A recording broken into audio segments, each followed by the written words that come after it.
Because the baddie does not commit enough, we can wind around their quillins and control or slice their wrist. Slowing the speed, we can decompose the components of the technique. We break the distance, the baddie waits for us to be in range. He countercuts and lift our point with his quillins. Since he is not pressing us enough, I can wind my short edge around his quillin. I use the slice to control his wrist.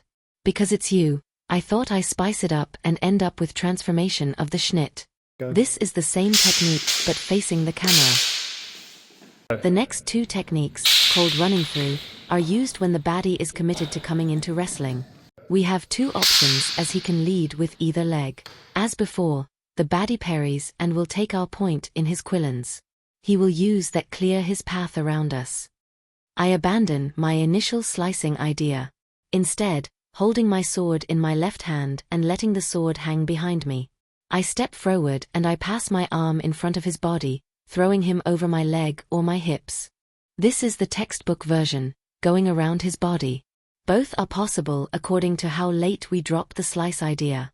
Since I kept raising my hands, his own ended up higher, clearing the way to go around the body. This is really the same thing as before, but we drive our hips into his center and grab him around the back to finish the throw. Fundamentally, I do not change anything in what I do. It is more a matter of the opponent giving you the technique.